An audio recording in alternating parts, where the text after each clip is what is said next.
as you can see by Phil's recent posts, he's been organizing a little group there, and they're all doing. Can't get enough of the EU, so I had to do another get together. So that's what they were doing yesterday or today, I guess. Okay. No, I know they just decided to do another we don't want the party to end, so let's go to London and have like another smaller EU group. They have pictures all over the place. It's pretty good. Wow. Okay. Yeah, not as many, but like intimate 20 people. Oh yeah. Yeah. Okay. It's quite nice. So looking forward to hearing more, seeing some more pictures. You know, somebody posted his brain was now full. You know,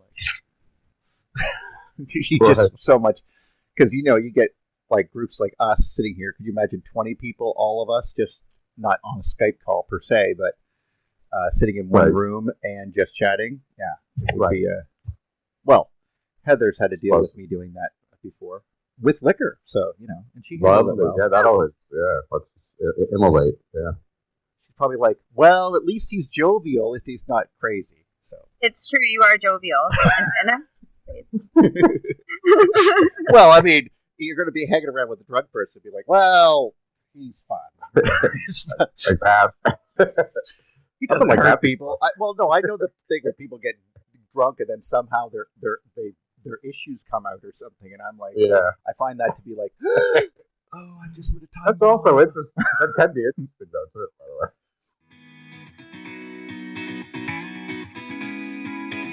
Welcome to the August 7th edition of The Electric View. I'm Neil Thompson. Today we have David, Jim, Edwin, and Heather. We will be discussing ancient architecture and the evidence they lend to electrical and mechanical engineering knowledge, mega-humans, and what it says about their societies. Please like and subscribe below. Anyway, okay, so back to Chris Dunn then, because obviously I'm enjoying this. I'll link the little video that, and I just watched the whole thing, so I have an idea. This is generally related to Chris Dunn, but not really. But it's just in a similar vein. It happens to also have electricity in it, so which was just smashing. Nice. So basically, what the gentleman proposes I just linked it there in the video or whatever, is that the ancient bull sarcophagus things, I'm not sure what they're called there, the Serapeum of Saqqara, where the bulls apparently were buried. Okay. He's the guy who came up with this is a PhD in electrical engineering. And his name is Konstantin Borisov. He's from Mississippi, though, so I'm not sure how that played out. But anyway, he basically said, look, they found some bone parts of bulls inside of these chambers. Now, these have 30-ton, they're hermetically sealed, and he basically showed that if you put barley, beer, hops, or whatever, and a few other things like the meat from an oxen or whatever in there, it will begin to do the fermentation process, and it will build incredible amounts of electrical stress onto the chamber. As such, then, it begins to distort the chamber, and because granted is high in piezoelectricity, it may or may not cause earthquake lights. So I thought that was very interesting, and I relate that immediately back to the granite walls of the Great Pyramid and perhaps pressures that were in there, which gives credence to some of Chris Dunn's findings. Okay. I leave it at that, since it's basically piezoelectricity. Like I said, they didn't have or I don't think they had the ability to work with magnets and to transfer this stuff as nice as we would like to think that they could, but because that's what basically makes our modern world, the relationship between magnets and electricity. They don't seem to have that, but they were certainly able to create electrical stress, it seems. So yeah. And when they found, I did not know this, in the 1800s or whatever, when they were first discovered, these the bull sarcophaguses, as they were thought to be, they found that they were piled with stones on top of them, like on top of the sarcophagus itself. It's like they had, and there was more stones off to the side, and each of the stones were little blocks like bricks, and they were stacked up like another 40 or 50 tons of rock on top of this already 30-ton sarcophagus lid. So it's like they were trying to hold the lid down. Okay. If you know what I mean, with more additional weight, which could have been because, things started to fail in ancient Egypt, electricity getting weaker in the electrical environment, blah, blah, blah, blah, perhaps after a catastrophe, who knows, and they were trying to get these things to work again, perhaps, stuff like that. Huh. Okay. I thought it was very interesting. I did not know this. There's a picture of it. That's the only reason we know. No one documented it, but, they... back in the 1800s, there's a bunch of bricks on top of the sarcophagus. Means nothing. Knock them off. Take them out of here. Well, the sarcophagus idea. Does he jump to the point where it's like it wasn't a sarcophagus? It's actually, a device. Oh yeah. Yeah. He does. Oh yeah. That's. So they start thinking about the pressure. You just look at some of this stuff. It's like this is ultimately how you work piezo. Yeah, it's interesting. Our history with piezoelectricity. Well, it's one of the first things we noticed about this kind of stuff, and one of the things I liked about it was it became such an important principle for computers, and obviously since the transistor. Actually, if it wasn't for the transistor, none of us would be talking. So, yeah. It did change the world, so give him credit there. Yeah. But anyway, yeah. So I did link it in there if you want to grab parts of it in there or whatever. But still, how it relates to Chris Dunn's, and his work, because getting him on here to describe some of these things, and he's a mechanical engineer. He's not an electrical engineer, but I've seen some of the evidence that he put forth. Very basic stuff. I mean, any one of his videos, I'm sure, has it. The one that gets you is him measuring the curve of some of these well-rounded material. How did they get in there to remove that little corner chunk? That type of thing. How do you make them so perfect? How did you manage to pull this off? And, right. And considering the day and age and the fact that afterwards they look like they were repaired, but in an inferior way, causes me to question a lot of things there, right, which he obviously brings out. Right. That's the John Reed stuff too. I mean, what he was doing with the thing. What was John doing with the thing? Cymatics. Oh, of course. Yeah. Well, they did say that they vibrated, and if they were vibrating and under pressure and creating, right. Those well, chambers. this is the thing. With double E, one of the things you do is you take that, the different wave guides when you do the analysis in them, and how do you find all the nodal points, etc. That thing looks like something you might use as, a reflective analysis of waves internally in a rectangular, it's the right word, contained chamber. This is how you do, the EM analysis ultimately. Well, I'm not sure if Chris Dunn is the one that came up with the water pump theory. Mm-hmm. I'm not sure. But there does seem to be evidence of not only chemical reactions, but intense pressure. From my understanding, the King's Chamber shows an explosion occurred inside of that chamber because all of the walls, even though it's still very, very well balanced, and you can't see it in most of the pictures in the corners, you can see that a lot of the bricks were pushed back about an inch in every direction. That means an explosion able to do that, able to make the inside of this pyramid, which has an entire mountain of rocks on top of it, have have a pressure reaction is pretty intense, apparently. Yeah. It also makes me wonder what else these guys were doing. Yeah. Because there's other rocks, like the one you just showed there. I mean, they love this death thing, as far as like our understanding, you mean ritual burial? You mean? No, it's in our narrative as far as what this was, and it's like a tomb changes.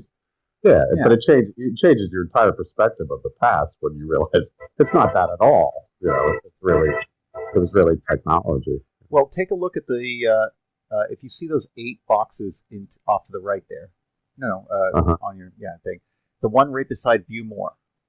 Beside that one. That's actually a picture taken by a drone. I just know the picture. I don't even need to.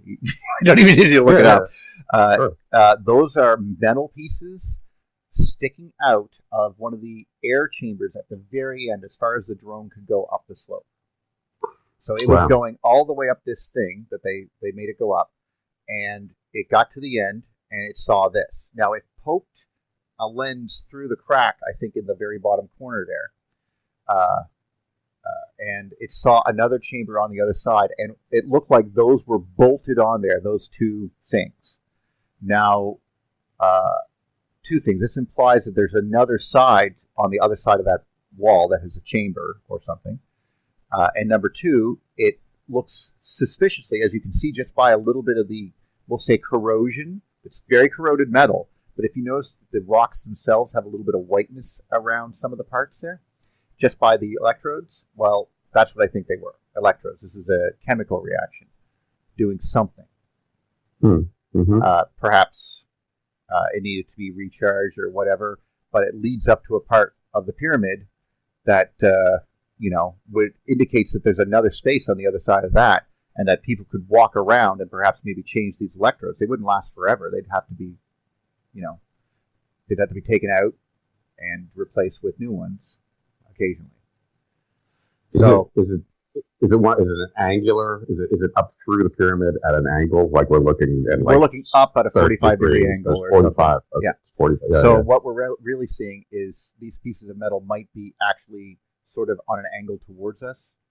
If they're sticking out here. That's why they kind of look like they do, I think. They're not falling straight down. They're falling straight down, but they'd still be on an angle from that rock.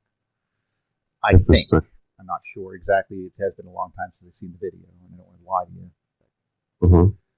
Some of these over here, if you look up at, if you go to straight up from your mouse, like straight up. Yeah, that one. You see that one. You see that hole in the wall? That's one of those air shafts. Now, they're not really air shafts, though, because at the end of the day, we had to bust into those. Those were actually completely unseen. You couldn't see those at all. They were something we broke when we were tapping the walls. We were hearing. It's like, there's a hollow spot on the other side of this wall. So they took a sledgehammer to it, and now they think that they're air shafts because that was happening in like 1860. So no one remembers that this happened, but if you do the research, it did, and and as you can see, there's a lot of weird chemical. Like look at that mark. Well, those are fingerprints along that part there, but the upper part, some of that staining, because apparently that's pink. It's supposed to be pink granite. Okay, that's Ito coming. Now how do I add? You can't. Just stop him. Stop the call, and then go add him. He's there. So. Yeah. Anyway, so that's what I'm looking at there. I see a lot of evidence and a lot of things we don't know that seem to indicate, I mean, as anyone who's walked through a hydroelectric dam before, there are things that you're just like, what the hell? If you removed all the metal from this hydroelectric dam, what would it be? What would it look like? What would you know about it?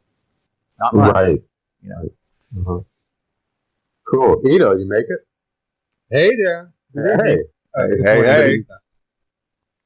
Yeah, Skype you can't add when you call in.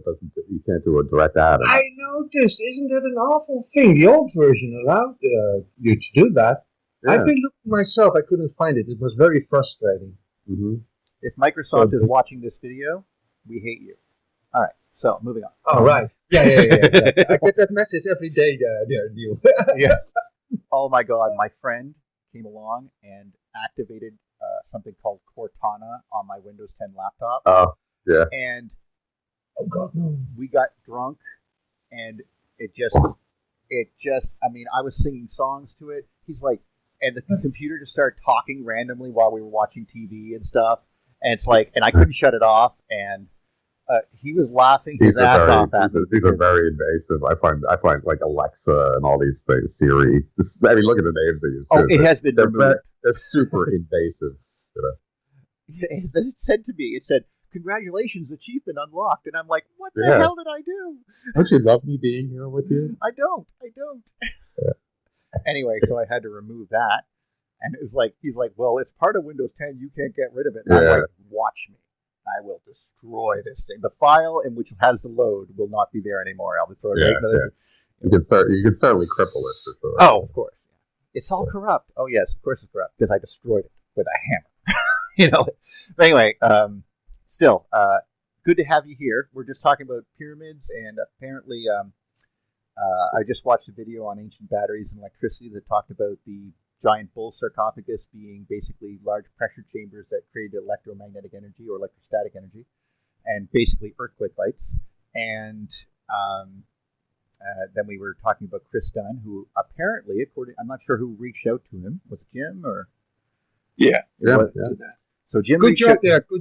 I love you. I know. Yeah. So we're going to get, hopefully, Beautiful. fingers crossed, Chris Dunn. We Heather is making an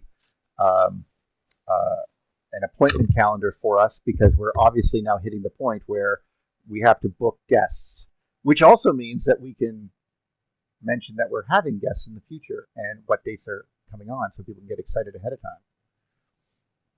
Guess the guest. Well, and I guess we need some prepping and, having at least a couple of questions up front. I would recommend that every one of us have at least 2 or 3 questions. Yeah. Right.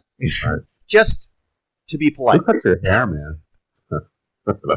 A razor. That's who. You're going to ask. Sorry. Yeah. Okay. That's not questions I would. Yeah. No. Eileen. Yeah. I don't want to see any questions for Eileen McCusick. How do you balance your home life and your work life?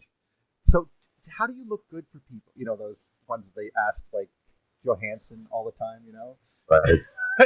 I like how her guys are getting so ticked off at that because they're like sitting there answering these long questions about how it impacts reality and life and everything, and she gets, so how do you work in those shoes? Were you wearing underwear? If anybody asks her a question like that, I will phone smack all of you. Thank you. Sorry. Yeah. That's exactly what we don't want. So I will try to refrain. I didn't think we'd have that. That's not on anyone's brain here, I'm sure, but still, it boggles my mind when I'm sitting there, and I've always wanted. And you go and listen to them later, when someone actually does an interview with them, saying like stuff like what's going on, like tell me more. Like the Actors Guild will do a really long thing with someone, right? I think that's funny. Huh? I'm thinking that's funny. Yeah. The Actors Guild? Yeah, well, that's certainly funny. Okay, fair enough. But I mean, if you hear someone like her talk and actually talks about things, and then you're like, why have I never heard this come out of her mouth before? Because they never allow the question to ever to be asked. They just, concisely edit out anything that has nothing to do with how pretty she is or something. And I just, So, Ito, how you doing, man? Pretty good. Well, a little bit chaotic, real life. Every time and then catches up with you with all kinds of little stuff. Yeah, right. Doing pretty good. Enjoying the summer here. We're having a heat wave. Everything is drying up, turning into crisp. Yeah, that's amazing what it's doing to England there. Mm-hmm. And I'm sure it's doing the same to you guys. You must be finding a few, whatchamacallit there, ancient monuments or whatever. What are you referring to, Neil, there? I'm sorry. Well, in England, they're having a heat wave like you. And, for example, a park that's completely dried out, and you get to see what the design of the park looked like in the 17th century because of the way the ground was. Or their farmers' fields are turning so brown that they've found, like literally this year, I swear, over 24 additional ancient earthworks and monuments. Right. So I assume then that in your Perfect. part of town that perhaps maybe Well, some we're farmer's pretty field is having that complicated too. country, what happens with us in Germany, for example, is that the rivers are becoming very low, a bit lower than normal, you know. Oh, So yeah. in Germany, we saw the headlines already that World War II bombs that the Brits dropped in the in the World War II are being exposed right now on the riverbanks. That kind of stuff. I'm reminded of what happened in Hawaii there with the petroglyphs. I'm wondering if they would find anything like that sort of on the lower coasts of the water and such. Oh yeah. I'm just, speculating. I can just envision it though. Like, what is this carving?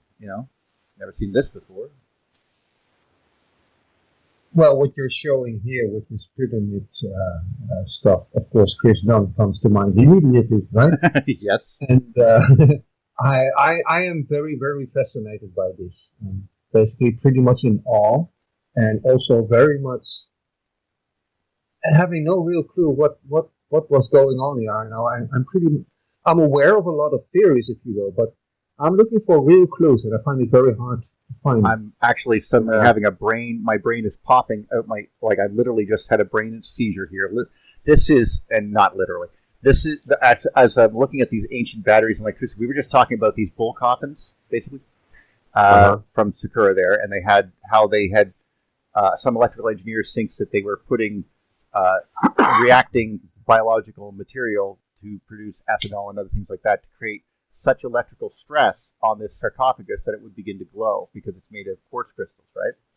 And I just realized the sarcophagus in the middle of the king's chamber is also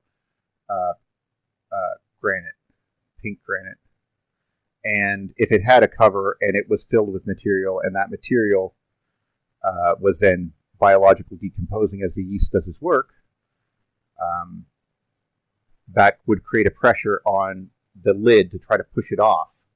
And if it was too heavy to be pushed off, it would create basically a positive charge around that sarcophagus, which would in turn be transferred to the walls because, it's likes principle all the way out to the outer shell. I could envision that. That'd be very interesting. We were also talking about the electrodes that were found up in one of the temples, one of the air chambers.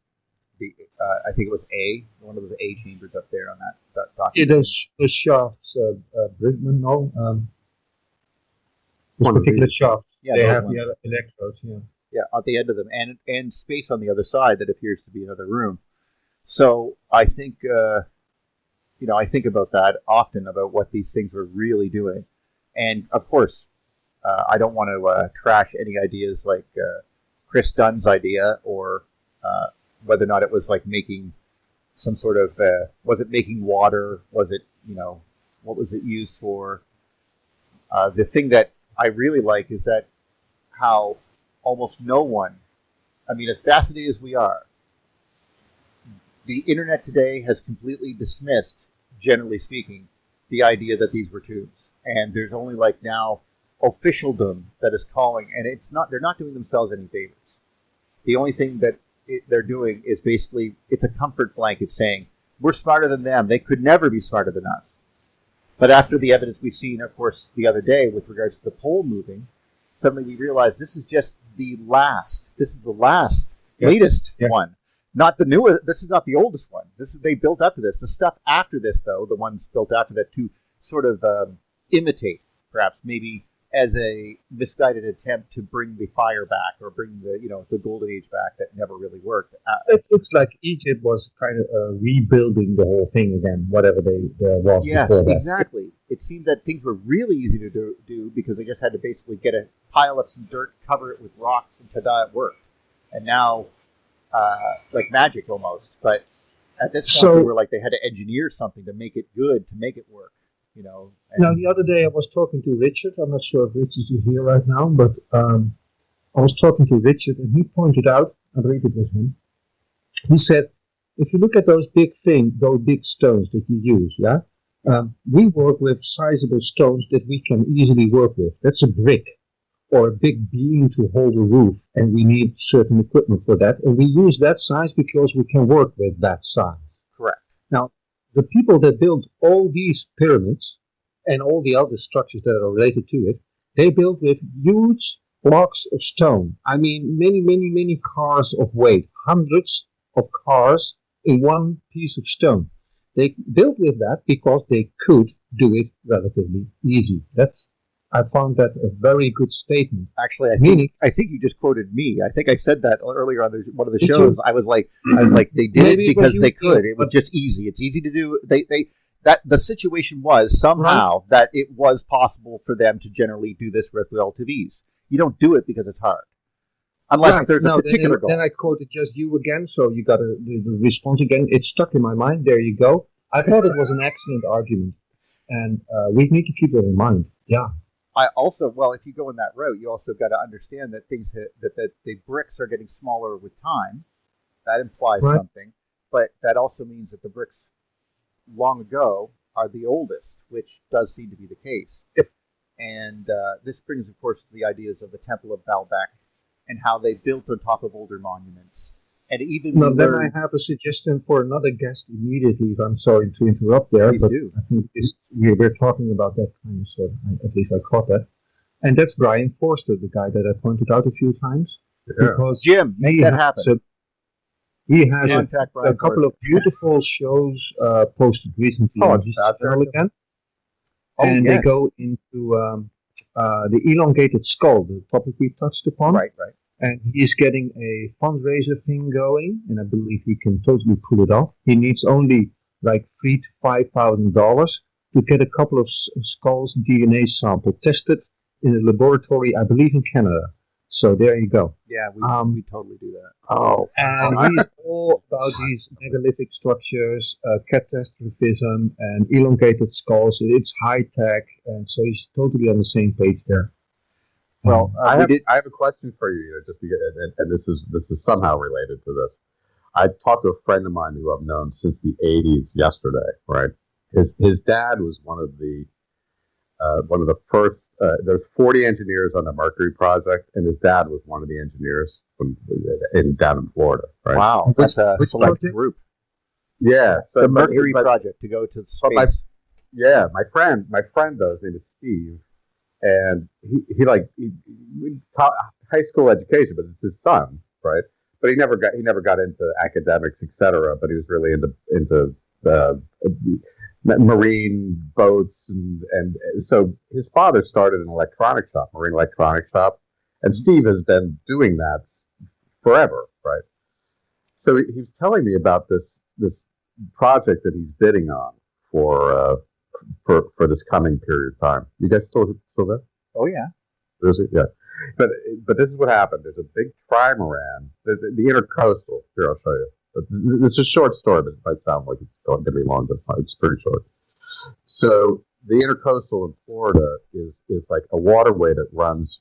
There's just a very small strip of land that between the ocean, but the intercoastal runs right along there. I'll show you exactly where this is actually. So this is the intercoastal waterway, right? And here's the ocean, right? Wow. But they have these causeways that go across, right? And ultimately, the space center is up here, right? So I think it's Merritt Island, but there's a trimaran with a big mast. It's like a 70-foot mast on it, right? It's going underneath one of these causeways, and they're on it at the time, and the mast, which is wooden, right, hits a high tension line that runs across, right, and arcs into the fucking boat, and into I have to do it too. It just fries everything, caught fire, etc. Yep. But it's like it's a wooden mast, right? You can only conduct so well, right? But it did, and it fried everything. It fried absolutely everything, and he needs to get his job would be he's bidding. It's like $70K to do like all the rewiring of everything on. But what's piquing my interest on it, and tell me if you think this is something that I should pursue, is like get a sample, like a cross section of that mast, because that's a pretty. It's an industrial. I don't know what the voltage is on it, but you can imagine the tension of the line that they run across here, right? That's open, right? in order to get that to happen, you might be able to see in a cross section some type of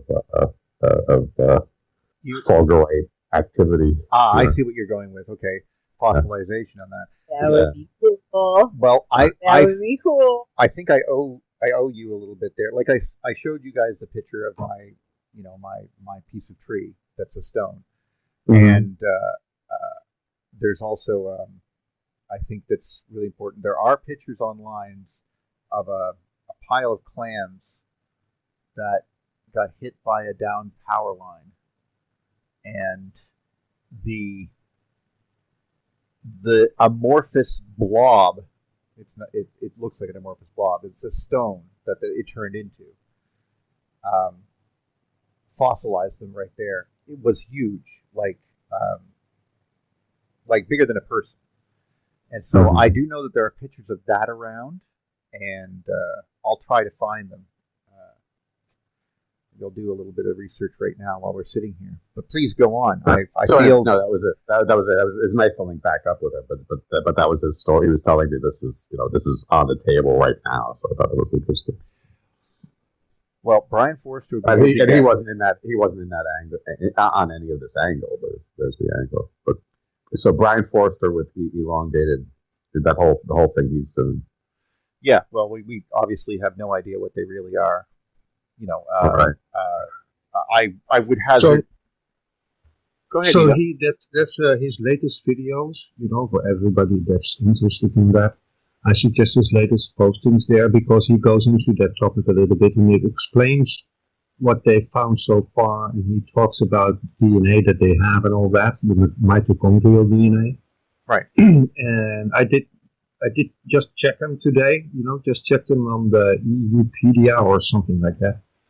Where you can look at the European DNA types and the distribution of them. And they are European DNA types. And we're talking Peru now.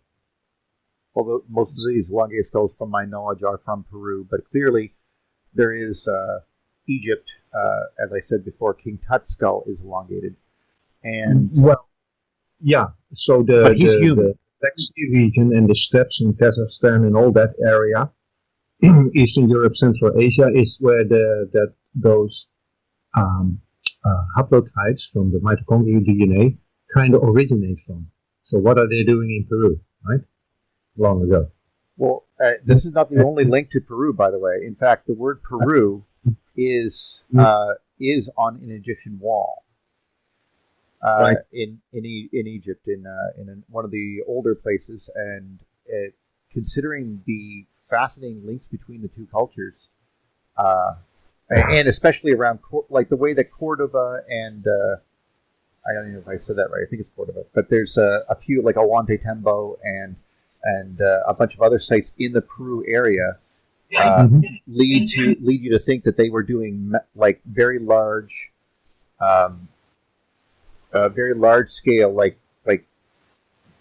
apparently worldwide descriptions of either constellations or geometric figures, and these are the same type of things that we find now from here to all across the world. Like that New Earth girl does it all the time.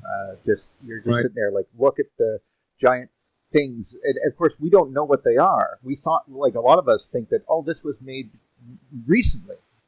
Because it, like, for example, there's lines that crisscross Canada, and no one knows who made them. They're just perfectly straight. No trees grow there. Why? Type of thing. And they're not like ancient evidences of dams on rivers that no longer flow. That type of thing, where you're like, well, that's a huge dam that someone put there. Why is it there? What society was it providing water for? It's amazing how time can really sweep away almost everything. And right, we just see. I think that the more I do this type of research, I feel we are. You make the argument. You make the argument there, Neil, for one of the arguments that I strongly, I feel strong about in the relation to the moving pole thing, the actual moving pole situation we talked about. Right, because we find dams in the dry desert areas like in Yemen or something, But we also find in the Arctic areas, I'm not sure about Canada, but I do know that that kind of stuff they find in the high Ural mountains. Now, that's not an agricultural territory right now. It's pretty desolate, right? Correct. And so, if you take those things into account with changing environment, with a moving pole, then those areas would at that time be the good zones, for example, to live in. It's quite possible. It makes total sense then. It also makes sense that those things in account.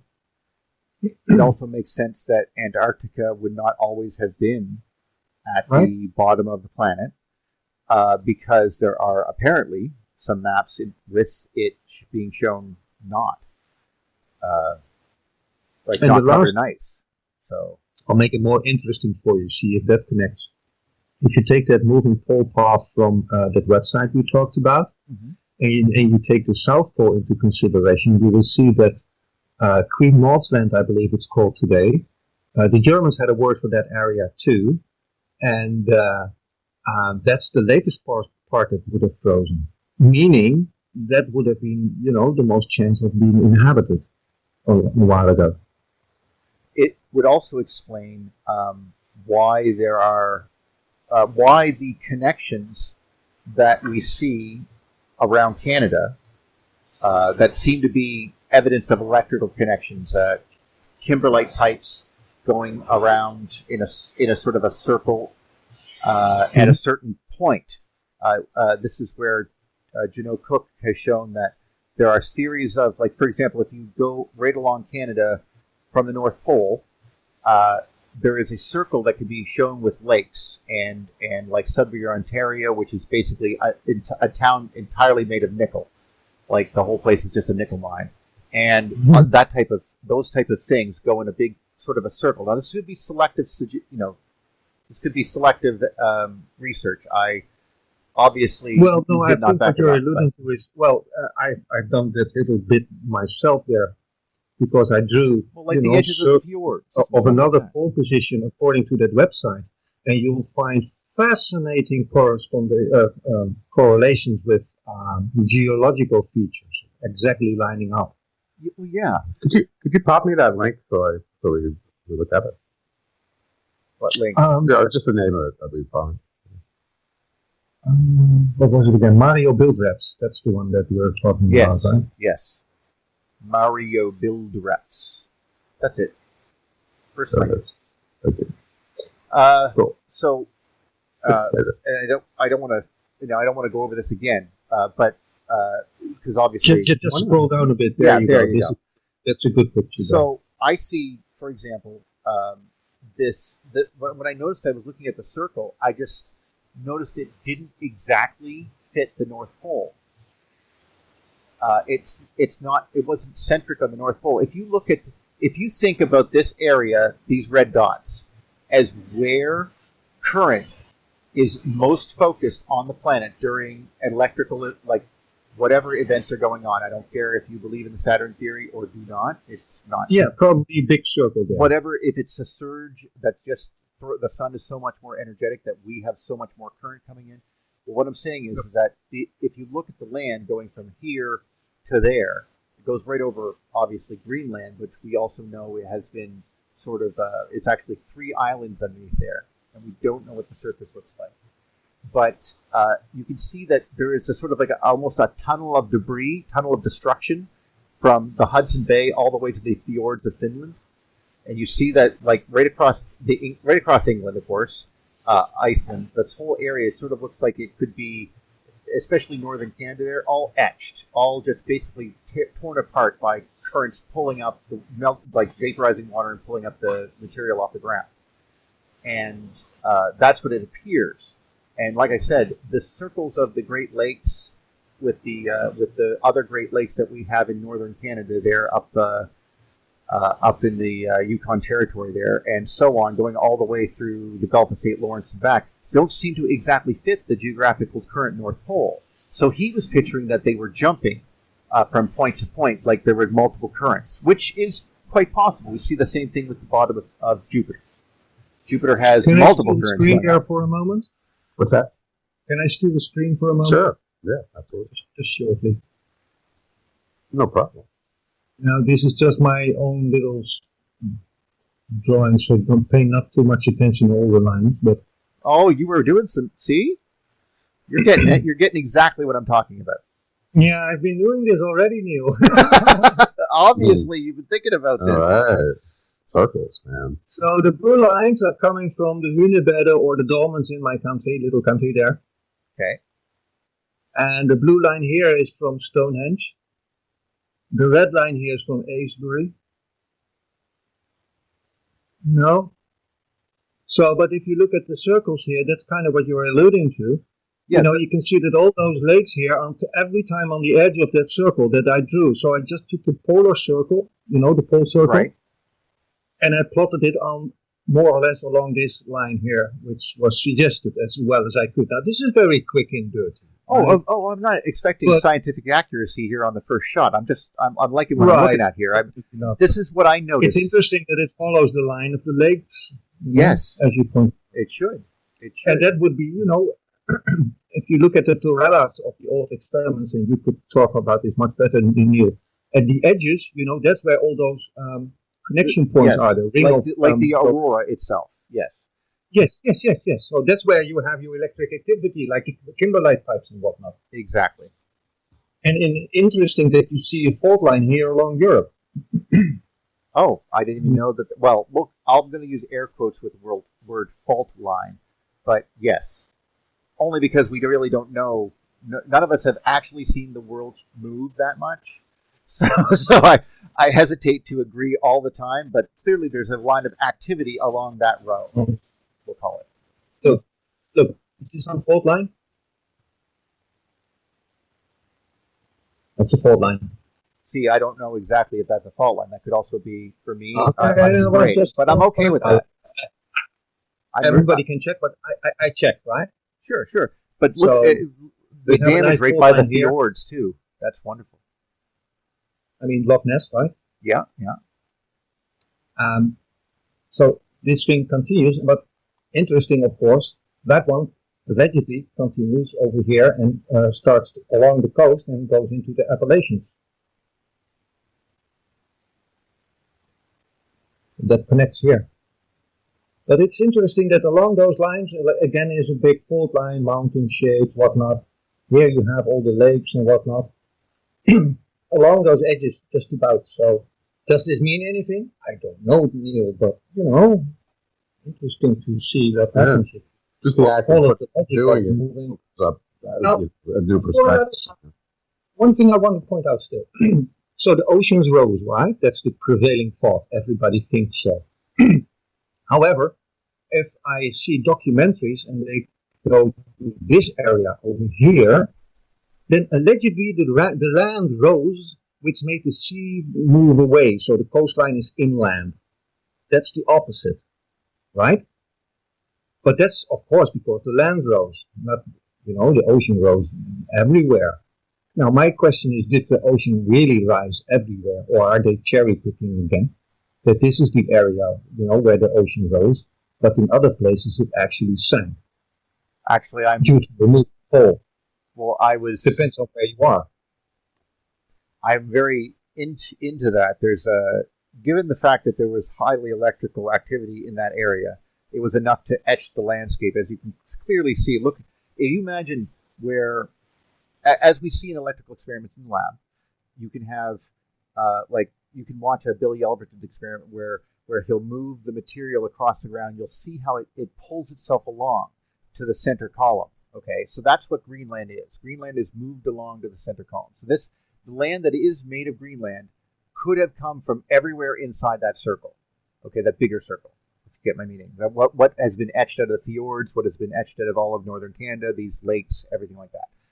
But that's two of the Birkeland current footprints. There's one going down in the middle, positive, hitting and dropping some material in, and there's others on the edge pulling up. And then you're going to have the same thing out further. But the actual activity would also affect water. So this water is going to get vaporized. And apparently this was supposed to be a giant cloud bank, the back of a tortoise or elephant or something, and that kind of stuff. So it was just seen, and it was like a large area, which of course caused a lot of snow. But it's clear that if there was actually a mass up there or something, or just from the sheer amount of force, there could actually have been a low pressure attractor pulling up in that area, or gravity, if there were, in the case of, say, for example, planets to the north of us, whatever. I leave both open to interpretation, but it does seem to indicate that, yes, the water has rebalanced itself several times, and we have been extremely messed up in the process. Extremely. Since we're on this thing, I was actually looking at another video that was very similar, that talks about when this water rebalanced, what might have been going on. And I'm gonna see if I can just grab it and link it to you.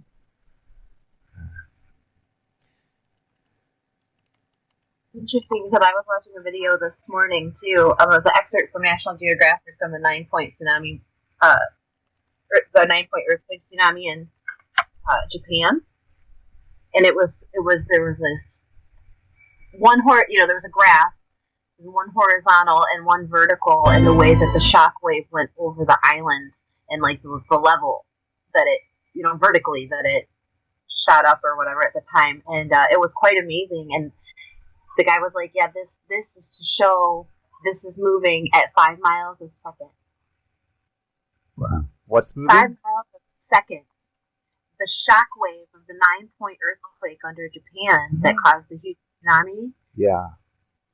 Wow. So just to, throw that in there when we're talking about like the how long, the instantaneousness of this and the amount of disturbance caused from a 9-point earthquake and the tsunami, the way that the water came back over and shifted back over. It was really interesting. I could find the link and share it with you guys too. But it just keeps making me think about it. And just this morning, the vertical jump of it. I am literally amazed on how we're so lucky to be here. Sometimes I think about it, as a species, our to even have anything from a few thousand years ago is monumentally amazing to me, because we have, the amount of devastation of just having the water shift, or just to rebalance. The flooding, that alone, the other apparent catastrophes, fires in the sky and other things like that, electric comets, debris falling down, the Leonid meteor showers, which are, we don't acknowledge certain things are happening in our historical documents that are telling us that things are changing faster than we ever thought they could. Like, for example, when I was a kid, we used to watch the Leonid meteor shower. We don't do that very much anymore because there's not that many meteors. But there were talks about descriptions from the 1700s and before, which talk about the whole sky lighting up. Now, when we think about how far back we go, what this might have been thousands of years ago, and we don't think about that. We go, "Oh, it's just the same as today." Bull friggin' shit! You'd run for the friggin' hills, and there's no friggin' way you're going to come out of your cave until it's time to rebuild. Okay, because these type of things could possibly be very devastating if they didn't scare the bejesus out of you. So. The sky is falling. The sky is falling. It hung on. All the way until our modern technology has inundated us with so many fanciful tales that we cannot separate truth from reality, or even historical from non-historical. Can I make a comment on that map that you don't have up, though? Did you pay attention to where the Hopi land is on that map? Not particularly. What's interesting is that it's, no matter where those circles were, their land is about 90 degrees off from any of those points. So they like the equator? More or less, sort of. Yeah, their north would have, gone from a bit right of the north. It would have stayed pretty much north, if you will. That's true. Well, actually, they're like southwest. They're on what's the on that map was at the kind of the perimeter of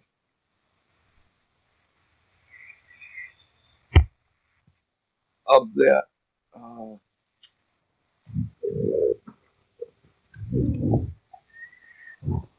They're at the perimeter of kind of. They're 90 degrees away from the what you would have as the pole points. Yes. Well, David can bring up. David, can you bring up the Google Earth? You're good at that stuff, man. Oh, thanks. Well, it's just practice. Yeah. Under the gun. Yeah. So tell me where you're looking here. I just went to get some coffee. Sorry about that. Well, just North America. I would. Yeah. Okay. Yeah, and zoom out just a bit. There you go. Sorry. Yeah.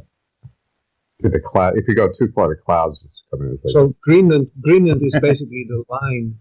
If you just make sure you can see Greenland as well, then you can see the. Apparently, the North Pole was as far back as right on the edge of Newfoundland there, all the way to the current North Pole, right through Greenland. So that, to me, is, like I said, that it's a mesa that has been moving over time, if you know what I mean. The whole island could be literally moving. Right, but my point was that if the pole was moving along, it would make no matter which way the pole moves, there's going to be 2 points on opposite sides of the Earth that are always at the equator. Do you see that? No matter how, as long as the pole is moving in a straight line.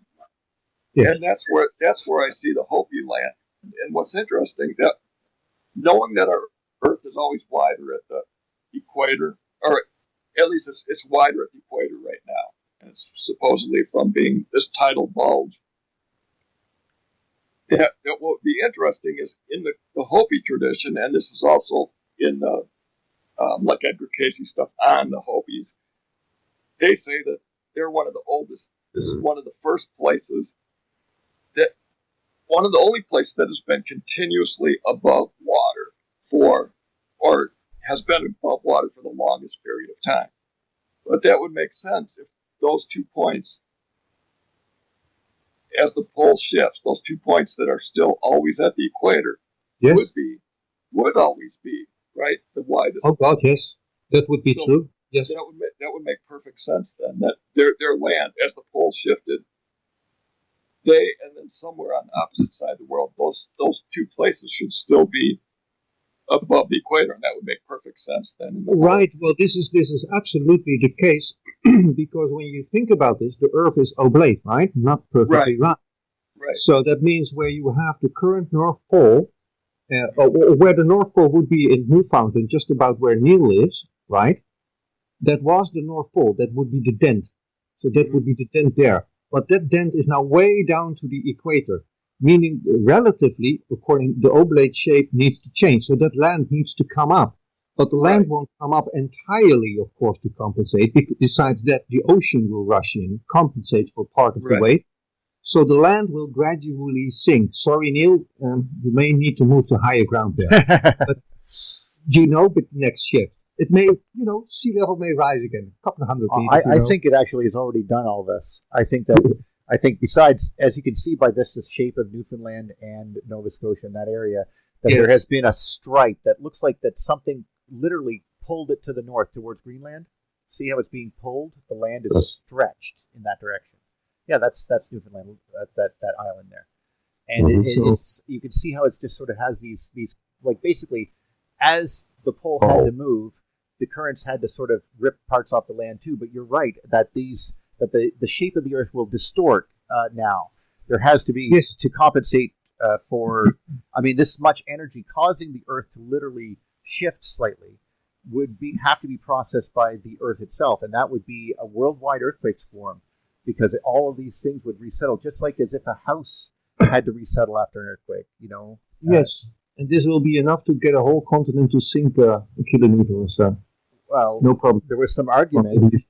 Well, there's that including what we considered it back in the ancient times, the vaporization principle, or whatever was creating that fog bank was also causing the Earth to be apparently quite humid, lush, that type of feeling. Apparently, and it was and it's caused a lot of sinking. And there's some arguments that even around Cuba, things have fallen that much. So, we see the same structures like 150 meters lower in Japan. Like the Yonakuna Monument or something. And of course, there's obviously all of India. I mean, the 7 pagodas alone. They thought that was a myth until they found the pagodas were actually 7 of them. Just only one of them is on the shore now. The other 6 are now underwater, beside this bay, which we used to call the city. And they went into this bay, and there's all these structures there, and they were like, "What?" Because the people there told them, but given the credence that was given to the culture of India during, let's just say, the occupation of Great Britain, so to speak, however that worked out, they didn't pay much attention to their stories, and they didn't have underwater sensing equipment. Only after that are these things popping out. We've only really had about 60 years of bringing India's history to count. And there's some people who've done some great work there, obviously, but it shows that there are the whole coastline was different there. I mean, things were changes the picture ultimately. I mean, this is what and the age, it changes the entire narrative.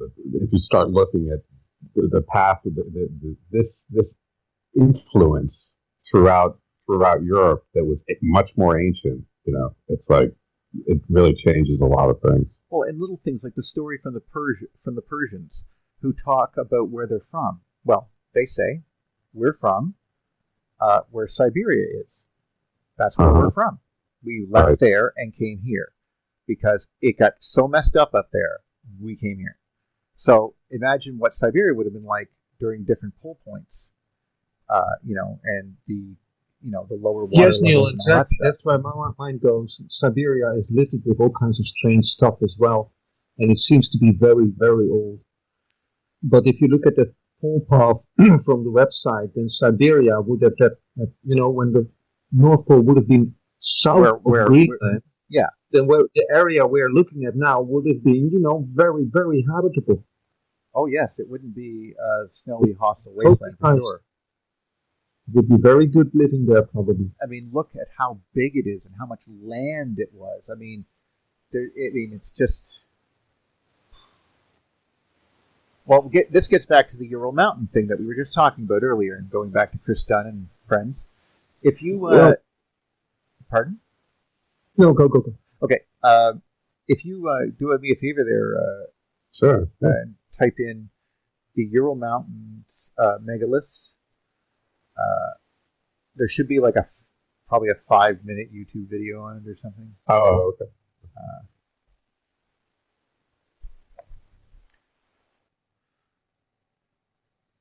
Ural, well, doesn't have the E, but yeah, that should bring it up.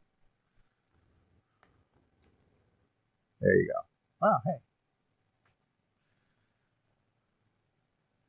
Okay, so there's one at 558. There's that one there with the tower in the middle of it.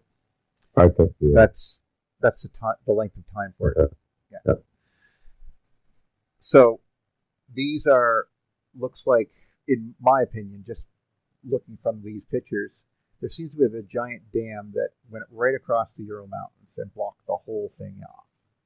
These are the largest stones ever, way bigger than Baalbek. Baalbek had 1,300-ton stones. That's the Temple of Baal or the Temple of Jupiter.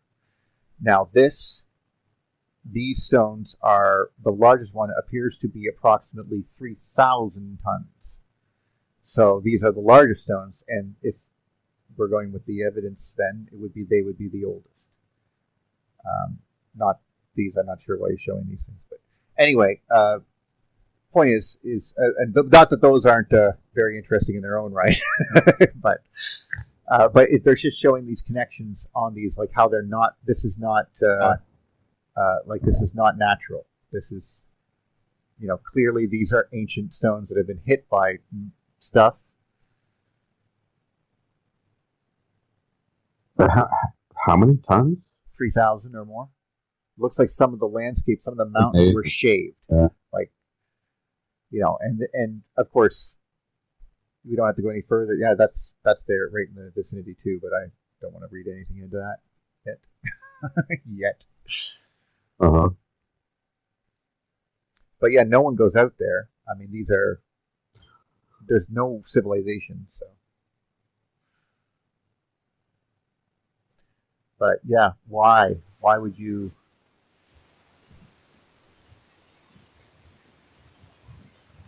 I thought it was just really interesting that someone went out there and saw these things and gave us a little bit of context, because we've seen this kind of debris, and we sometimes think, is this natural?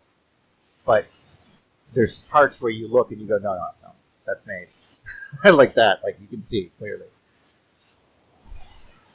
But even that looks like they had some striations, some breaks. Kind of looks like a worn version of the sort of stuff that happened in Peru. How they carved the living rock, so to speak.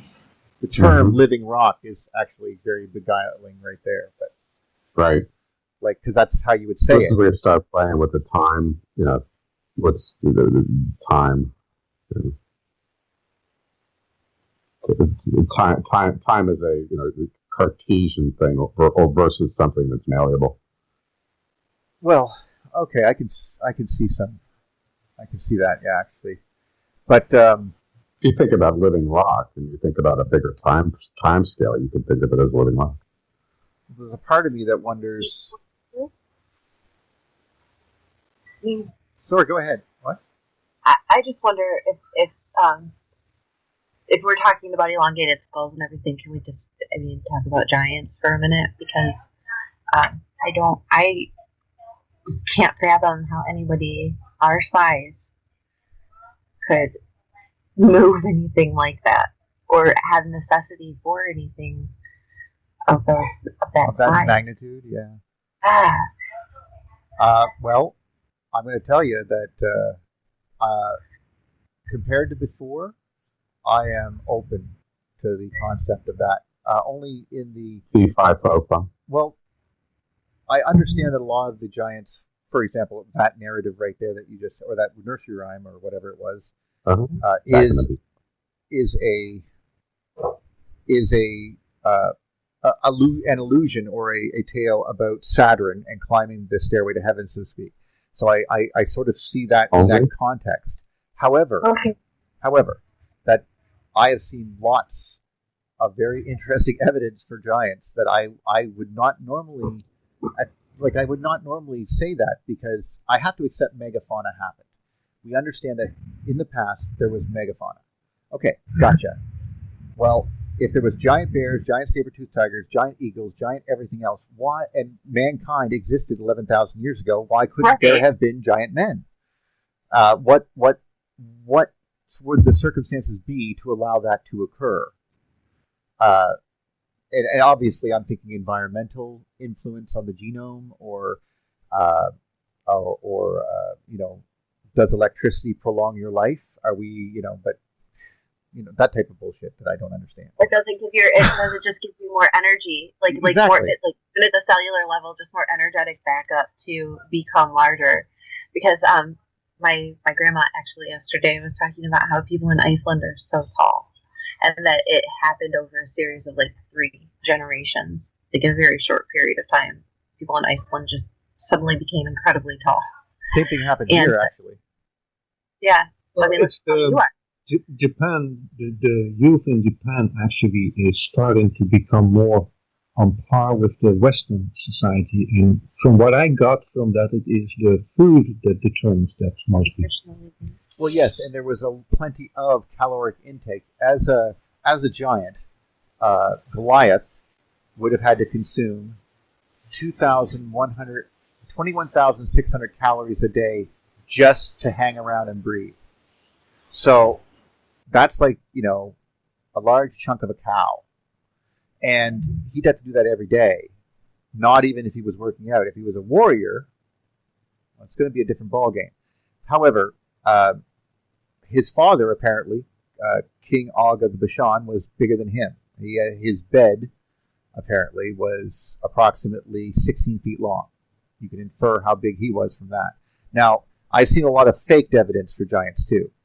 But the most convincing one, besides that little picture right down in the lower right-hand corner, which is very convincing.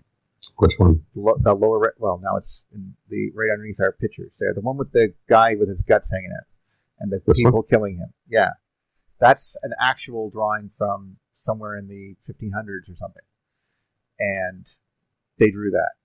And this is in Patagonia, which was known to be, well, and I guess not in the highlands of Mexico, but apparently there were giants in Patagonia as well. They talk about them. I'm not sure who ran into them. I heard that. So if we look there, besides something like that, the interesting evidence that I see came from ancient Egypt itself. If you go type in ancient Egypt evidence for giants, I guess, there's a small video, another 5-minute video or so, where the gentleman in this video shows how cows were getting like it looked like the cows were getting bigger over time, but it was the people getting smaller. How you can see them using scaffolding to show how they made like a monument, and the scaffolding is for people who are much bigger than us, like showing 12. There was a necklace, another one that was there's a temple, a specific temple that has the beautiful hieroglyphs that shows the really giant people amongst small people, or really big bulls, or real strange stuff. Yeah, just find it on YouTube. Anything like that, I'm sure you'll find it, because there's but it has one of the beautiful ones was just like you said, Ito. It had a necklace. They were making a necklace for one of these guys, and they were handing it to them, and they were just big, and so they literally were making a necklace. You didn't know what it was at the beginning of the hieroglyph, but when you got to the end, you realize they're handing it up to someone. Like, why are you making a giant horseshoe? Why are you doing this type of thing? Yeah, don't go into demon spirits or something. No. It's actually just pictures of hieroglyphs and stuff. Let me see if I can point you one. The Nephilim? Oh yeah. Well, here, go up to the one that said Giants of Egypt, the very top one. Okay, right there, and I just sort of skip ahead a little bit through it. I'm sure that there's. There we go. Okay. That's good. Anyway, just as background for what we're talking about, yeah. See, I knew this is one of the ones I saw, I think, but when I was doing "quote unquote" research into this, but I am very much skeptical of just saying that nope, they couldn't possibly have existed. It was quite.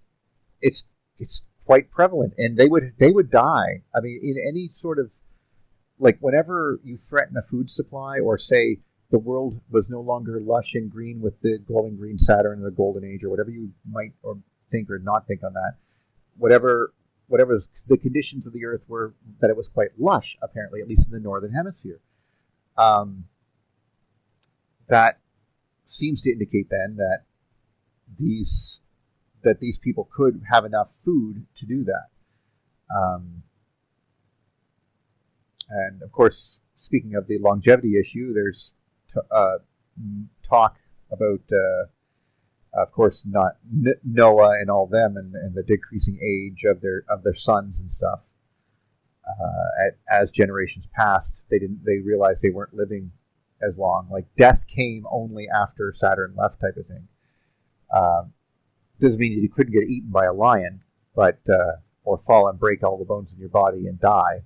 But the idea of dying of old age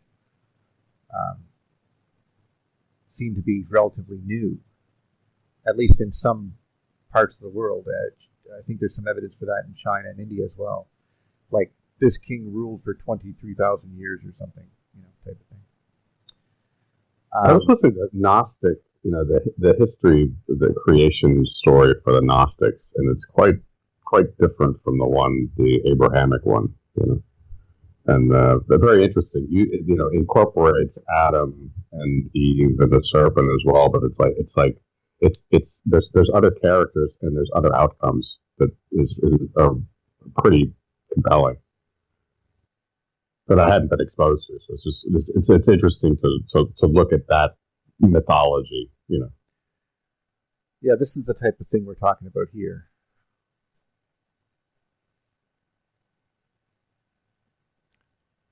And see?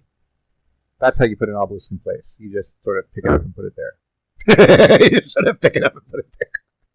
Right. But you can't exactly, see, that's a big finger. This is the kind of thing you have left. The finger alone right there basically says it's quite possible. Because that's an impossibly large finger, for example. Here's some pictures that I've seen some of these. So, and as much as we might want to pretend they didn't exist, but yeah, there's, skeletons 7 feet tall, 8 feet tall. Why? How? Those cone heads we were talking about. That's huge. Jeez, it's an arm almost. That's as big as my arm. Yeah, it's a finger. My God. It's pretty serious. It's a big stone. Yeah. Why are you trying to kill yourself? Poor fella. Get on top of that tire. I think he's practicing for strongest man in the world. No joke. And of course, there's another problem right there, though. We also know two things that seem to support the idea that gravity was reduced. Number one, giants. If you had less force of gravity, it would be nearly as problematic to be large. We also know there's a physical limit to the size that you can be based on the gravity of the planet. Yeah, but they're showing them to get together. Well, these one of those. the giants, the idea of being a giant man can only be as large as the largest elephant currently. Now, the reason I say this is because that's a physical limit to how much mass and muscle you can move and how much your bones can support. Now, we also know, if you go back in time, mastodons and dimetrodons and a few other things were larger than our current elephants. That's a cow, see? See what I mean by a small cow? Mm-hmm. And see?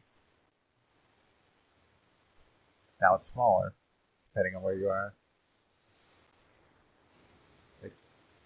No. But they're much bigger than that today. Compared to us. That looks like dogs. All right. So those are prominent ones. Yeah, they know those animals know how to do the horn thing. Watusis. Oh, look at those! Yeah, I know, eh? Cows. This guy's like, I'm in the wrong neighborhood. Okay, I'm gonna get stabbed. But my horns are so big they grow horns. Well, I was looking at this. I was watching this thing with my kids about the Ant-Man and the Wasp. Right. And it's this guy he's called Game Theory, and he breaks down all these physical things, like through physics and science. How could these things really be possible in these cartoons and movies they watch? And they talked about if somebody was actually that size in this environment, that they would be very slow to move as well, because the smaller you are, the faster you move. Correct. And the more weight you could support, that's not yourself. So if the environment was more conducive to larger beings and there was us, smaller beings on there, would we in that environment have some kind of superhuman strength like an ant has under actual real physics? could we maybe have been more strong and powerful? I actually thought about that too, including biological materials and metals. It seems that the principles that made up rock was somehow able to be molded or carved. It looks like you could cut into it better, or maybe the metal that we used was just stronger now. And I mean that in just if you change the property, like if we heat an object up, we change its properties, like a metal, and it becomes soft, for example, or if we cool it down, it becomes brittle. Well, we don't know what happens if we change how many coulombs it has in it, like we change its electrical charge potential. I don't mean relative to anything else. I just mean the whole planet has a different charge. If that's the case, would the materials on that planet be affected? Would bones be stronger? Would muscles be stronger? Would metal be stronger? Would rock be weaker? Because I was just speculating. Would it affect growth? I can see that happening, Neil. I can see that. That's not a silly notion, I think. Well, it's just not considered, and we can't prove it, though. I mean, even if you go into a situation, how could you do tests on an object inside? Let's say we set up an experiment. How would you isolate yourself and change the This is when nuclear decay comes in. Nuclear decay changes when you are in a different distance to the sun, right, Jim? I think Jim is here. Yeah. Right. It changes depending on the distance. So if you understand that the nuclear decay increases or decreases depending on the charge level in relation to the sun, then there might actually be a correlation there. So I don't think it's a silly notion there, Neil, what you're just saying there.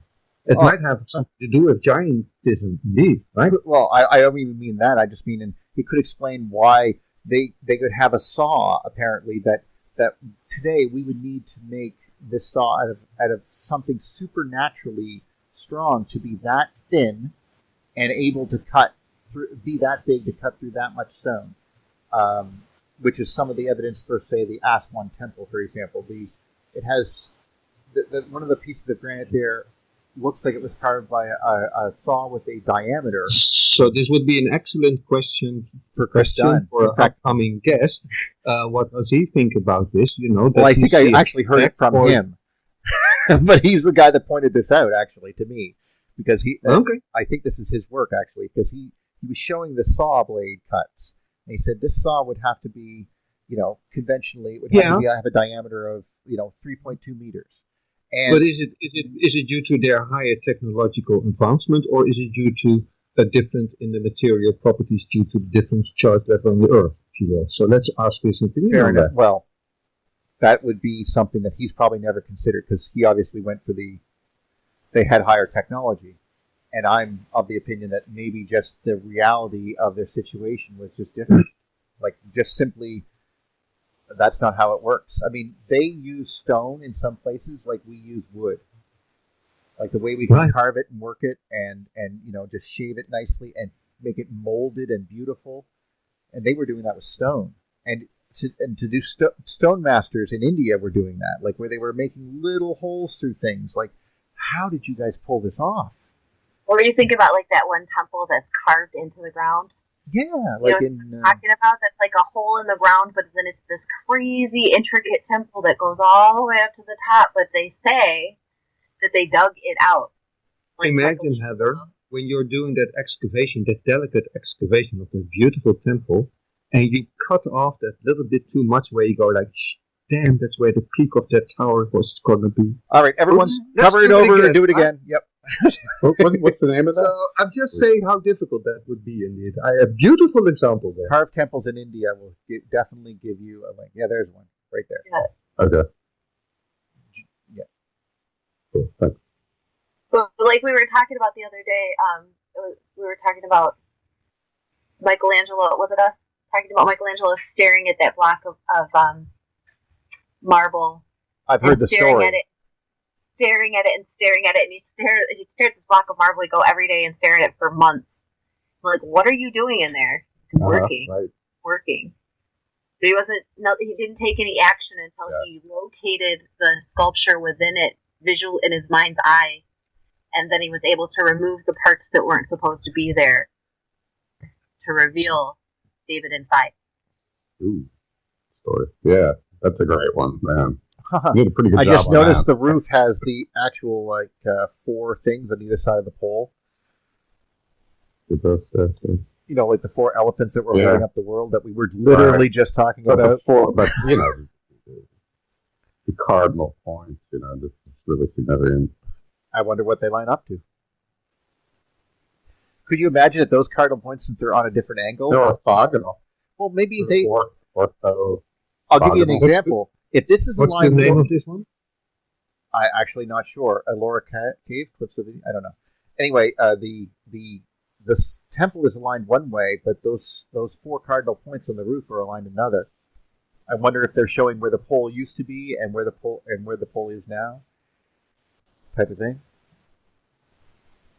They don't even line up to the corners. Even they line up to something else. Like they're not even aligned to the 45 degrees off the cardinal points, which I would. I mean, as you know, Would you? look at aesthetically pleasing.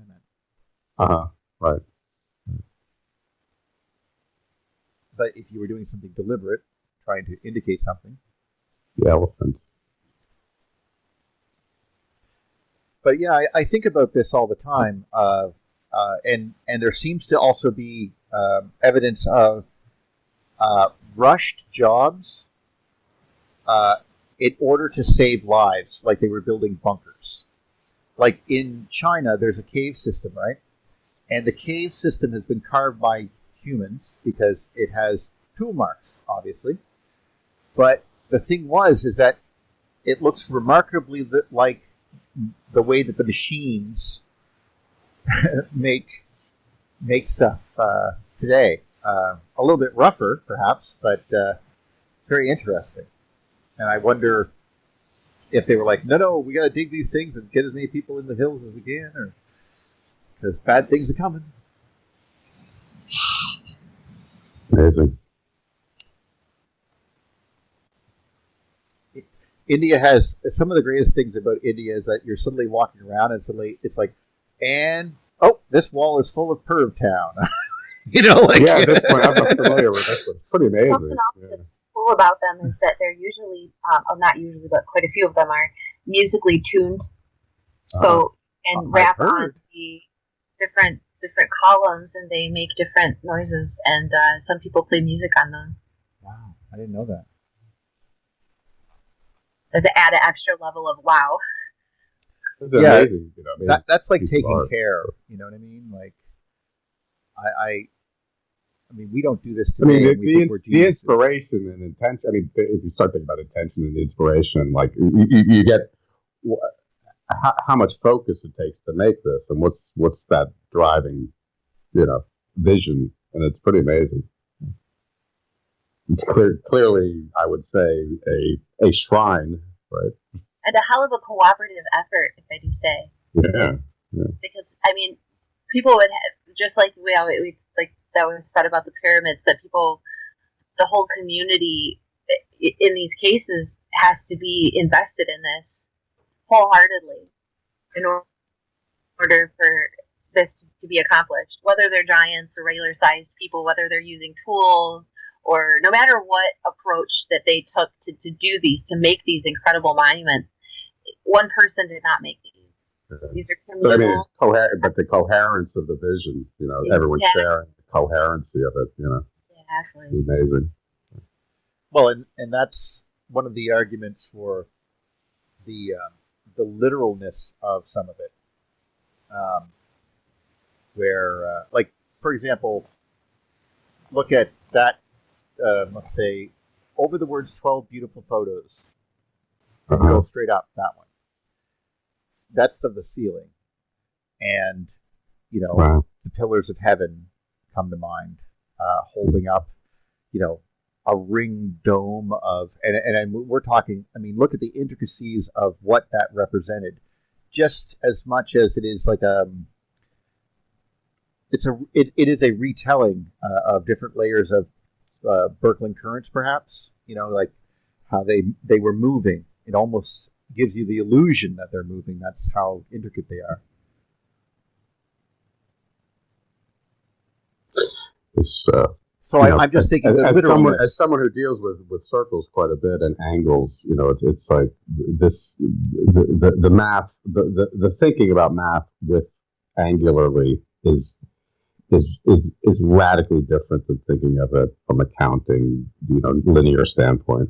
It just they play totally differently. Yeah. But this is what I mean by once the original or like the let's just say the inspiration's gone, they still held their cultures together for an extremely long period of time compared to other places. It took it takes invasions to but this is cohesion. It's cohesion of the group or the tribe. This is the key to the whole thing. Well, yes, but there was clearly they weren't satisfied with just the mysteries. They weren't. As you know, these people saw things in the numbers. Math can be magical, so to speak, and there's nothing wrong with watching it go, because they're seeing something in it. But I don't. I know that they were commemorating. I know that they were also. In some cases, I think they were actually probably, these might be not only remembrances, but they might also be perhaps more forward. Commemoration is one thing, but there's also like forward vision, and that to me that seems to be a much more intense imperative, than commemoration. Well, I would go with you, but the reason I am against that, more or less. More against it than for it is because we don't think like that at all. We always commemorate things. We can't predict the future as much as we want to. In our current culture. Sure. Okay. Okay. I'm going to go with David on that because I feel like any culture that would holistically devote itself to things of this nature did it for the purpose of passing it on to their next generation. I agree with. Cultures that are still intact that would have had that sort of a foundation, maybe in this would have the appreciation of their ancestors who built that for them. So it would still kind of hold them together. We come from hodgepodge cultures. We come from cultures that have been defeated and taken down and rebuilt and moved and migrated and immigrated and interwoven all this. But these are pure cultures who have generationally passed on these values, so it's in their DNA. They've carried it this far. It hasn't been muddled, and they're still intact. So maybe that is part of it. Start getting into the collective organism. Yeah. Well, I'm fine with that, but if we're going to be having, because I totally agree that is something that these cultures definitely have. But when I look at something like that, please tell me you're with me. Looking at that, look like it has a potential rotation in one direction, counterclockwise, and a sort of thing in the middle. Like and since those circles are always on the roof, I figure that they were depicting something that was like either the Birkeland currents coming in, or stuff like that. So this is where you get into the dome, and the dome is the skull to me. Oh, really? It's the mind, yeah. The dome. I just see it as the bottom part of I see it as the bottom part of one of those squatter men. Yeah, no, but you see where that goes, the recursion that does. If you think of domes as your skull, as the dome of your skull, there's some very significant things that happen when you start looking at it that way. Well, and I'm just in my head right now. All I'm thinking is G.I. Joe and that cobra base that rose out of the water with the skull and went back down. That's in my head right now. I just all right. Meanwhile, at the Temple of Doom, what comes to my mind is that it's a very different interpretation if you're thinking of it as the top of your body as opposed to as your body, the squatter man's body. Right. And I think this is this is what you look at these. If you look at architecture as a reflection of your body. This is ultimately what Robert Waller is talking about, with the the Luxor, the architecture. Right. So, and then if you look at, St. Peter's Basilica, the Hadrian's, what's the Pantheon, and then Golgotha, that whole thing is pretty powerful too. You start thinking of it that way. So. Well, anyway, it's kind of, there's a pretty long line of that kind of impression that you get when all of a sudden, it's referring to actually an internal structure as well.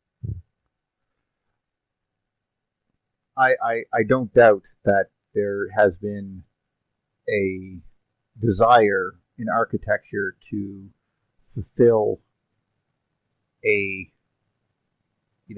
say more about. Architecture is, especially in this level, is an art form, and they're saying things like a storybook in some of these cases. Old churches are like that too. Where you're like, wow, look at the tale that's being told across these walls. Either in stained glass, in the more modern ones, but clearly with stone architecture in more older times, ancient times or whatever. And a Pentagon in there. I'm working on something very, very similar. Dude, you're freaking me out. No, I'm just kidding. Yeah, No, go. Since we're on this, go to my link that I put in here. I know that Heather put one in. We've got to grab one as well. From last night. What? It's from last night. Pentagon. Right? Oh, okay. All right. You see it here? You see it? Oh yeah. It's kicking. I'm Pentagon out. You're right. So obviously, you're seeing it in places. Yeah. Yeah. So anyway. Nothing wrong with that.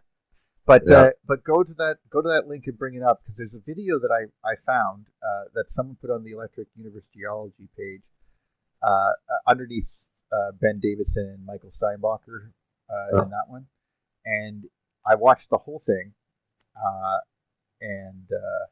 Which link? Experiments in Stratification, right there. Basically, this old video stands on its own. It's from. It feels like somewhere around the late 70s to early 90s, maybe the 80s, in that area. Getting that feeling. And they show how sedimentation occurs in layers and how it occurs and why it occurs that way. And because, as he basically points out, that the principles of geology that they consider to be true, he goes over them here, and then systematically shows by experimentation from laboratories that that's not how sediment actually accumulates, as you can see. And he shows, very good evidence of it growing, like how basically older sediments are actually not the bottom layer. Older sediments grow upwards and on an angle, and as they begin to accumulate. So jump somewhere in the middle where you can see a trough of water, and something like that. So in this one, they're just showing how they took some core samples and determined, this must be the case, that all these core samples show that it must be in these layers, and these layers are deposited over time. But if you go a bit further, you'll see how they actually grow. And it was contrary to what you'd think. I didn't even know. Like right here, there, that type of thing. So he starts showing, this is a trough of dirty water, basically running along. And as the water flows, they change the speed and put up obstructions, perhaps, and the velocity of the water, and show how it accumulates. That was his old experiment in a funnel, just dropping sand, showing how stratification occurred naturally, just by dropping things in a pile. And so with that little bit of evidence, they went and built this whole thing. And as you can see how the layers are building up in three separate layers. So there's white on the bottom, then there's that other layer, and then there's another white, and then there's another layer. And they will build up concurrently and keep building outwards. This is with the flow direction? This is just the flow direction, yeah. He also shows how they just happens like this, see? there's so this type of thing, which of course he's not putting any sort of electrical spin on this. So this is just no one like. My first question is, well, the material is falling. Why is the material in the air falling straight down? Like that. I would like to put that into context. But this flow part shows parts of, for example, because we must acknowledge that water has flown. There has been, obviously, with this pole shifting, probably lots of floods. And according to Juno Cook's work, there have been several floods, probably due to some of the stuff that we're talking about here. But you can see how they grow outwards. So the stuff that's deposited for, like, say, animals and fossils does not have to be deposited in, like, something could be on a lower level and deposited after something on a higher level. This is not a depiction of age. They say that this is millions of years, but clearly that's not how it really works in real life, like experiment-wise. And I've never seen this video. I don't know if it was just banned because they said, "Oh, this supports creationism" or something, which obviously a lot of people are taking it for. But I don't really care about that. I just like the evidence as it stands by itself. So he, let's see if you can start getting. So one of the things he showed is that if you turn the flow down again and then turn it up, you'll start that another layer like the one below it. Let's say you had like sandstone, then limestone, and whatever, and it would go sandstone and limestone again, and these would be interpreted as the sandstone. All these occurred at different geological times. But what it shows that if you lower the flow and then turn the flow back up again, you'll start another one of these layers on top of. Well, he's showing it right here, I think, and they'll start building up like this, basically. And that is not how we were taught at all. Like, we were taught that stuff on the bottom is literally millions of years older than stuff on top of that. You know what I mean? And see how it will just build these layers from the same water. There's nothing, no different in the water. Just a mixture of different sand types put down. And that's what happens. Yeah. I think that's pretty amazing and damning, which basically means that all that argument that we used to have with Bruce Laybourne with regards to the geological column of the Grand Canyon no longer matters at all.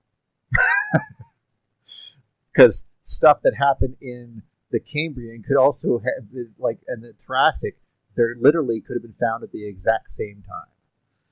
Like, there's time frames could be totally off on this. This was all based on principles that were developed.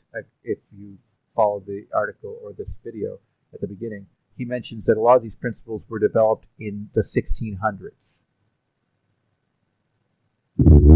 And that's the last. See, he's showing that's a fossil that's dropped up there first. That's older, and then another fossil is dropped here, and that came after that one up there. Geologically speaking, number 2 is supposed to be older than number 1, but that's not the case. Right. And like I said, this has nothing to do with electrical geology or anything like that, or the excavations or materials or wonderful work by Steinbach or any of that stuff. This is simply just if it was occurring by water. But of course, it can be associated with something different. Obviously, plasma would have, let's just say, liquid-like qualities in its depositions. But it also has other things going on, too. So, I think that's just in general, that's the key to a lot of what we're up to. It's like these tacit understandings of things that are stated declaratorily.